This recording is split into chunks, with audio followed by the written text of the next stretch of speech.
miscreants, we are here. I know I am a little late, but here we are to talk about the Hunger Games. The Ballard of Songbirds and Snakes. Now, for me, I'm going to be honest with you guys, I'm a huge fan of the first Hunger Games. I read the book. I read the first book, I read the second book, I read half of the third book. The third book wasn't as appealing to me, in my opinion, as the first and second book. However, I did not read this newer prequel book. I didn't know much about it going into it. So, I think that gives me a little bit of a biased opinion because unbiased. Is it biased or unbiased? I don't know.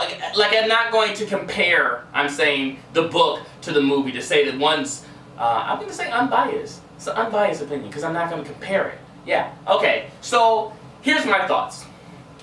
Not going into it, but looking at the structure of storytelling for the first one, the second one, and the third one, I'm going to be honest with you, this one did not fit in that same formula. Is that necessary for that to be a good movie? No. If it was done well, would that play into effect? Yes. Was it done well? I don't think so. I think that really straying from the formula and this new way of doing it was not really done well, made it difficult. It made it difficult to follow. It was all over the place. When you think of the Hunger Games, especially for it to be titled The Hunger Games, forget the subtitle of all that other shit, because that could have been in it, but I feel like it was just the order of storytelling. It became, for the first, second, and third one, not the prequel, a storytelling of this, the Hunger Games. It was this, Hunger Games, this. And it was like, I thought it was over after the Hunger Games had taken place. And it wasn't, when I think about the prequel, and granted, because I didn't read the book, I can't have a judgment on it. I thought it was how the Hunger Games came about. What happened up to the point of us seeing Hunger Games 1. This was like Hunger Games 10 and Hunger Games this, that, and the other. Like, it wasn't something that satisfied me in terms of a story, in terms of knowing the prequel. But the story was centered around President Snow. What made President Snow this insane, blah, blah, blah, yeah. Did I really get that? No. I really honestly feel like they were focusing on this love story. Let's have this love story built, and then when we can build it up good enough after the Hunger Games, then we can say that this happened, and this is what drove him mad. And still, after we got to the very end here, I'm still like, is that really it that made him, like, mad and lose it? And when did he become the president? There was so many unanswered things, so many opportunities I think that they could have capitalized within just storytelling. But if they're keeping it in tune with the book, which I've never read, and that's what happened inside the book, then that's what happened inside the book. But when the book came out, I remember a lot of people that were reading it and they weren't really happy with it. They really didn't, it wasn't raved about like it was the first Hunger Games. It just was what it was. Music was pretty good. Cinematography was very good. I love a lot of the characters, specifically Viola Davis, who shares the same birthday as me. No big deal. I love her character. I love I kind of love the guy that played President Snow when he ended up shaving his head and this different version of him changing and evolving. I don't know. I really like the beginning portion, hero, good guy kind of thing, and I would have loved to see that evolve into the bad guy. But like I said again, I've never read the books. So, when I compose all of those things, and I try to stay away from, and I say this in a lot of different other episodes of Film Addict, I try not to watch other people's reviews. But I know just from the headings. I don't click on it in order for me to know it. I just see it from the reviews. Not a lot of other people liked it. That's just what I got from it.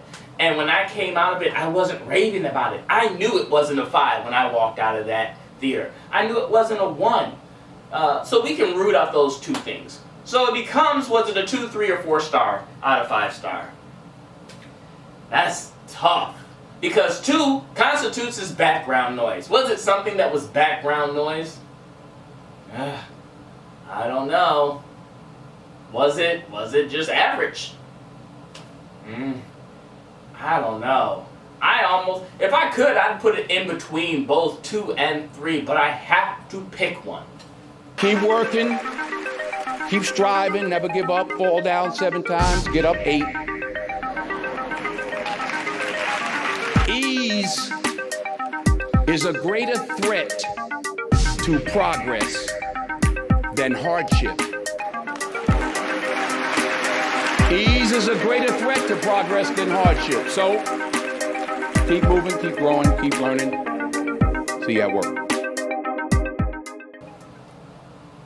So let me think on it while I get more reviews, because I don't like coming in here knowing this is the average. I like to talk about all the things, because sometimes new things might spring up inside of my mind, and it's like, oh, you almost are getting the process of me thinking of why it would be one of these things. And I know coming out of the movie, I have an initial thought where I give it a certain rating, and I have to evaluate as the film doctor all these different things: the music, the acting, the cinematography, this, that, and the other, story, whatever the case may be. The story to me was the downfall. If that was better, then I think I could put it at a definite 3 or even a possible 4, depending on how good that story was. With that being said,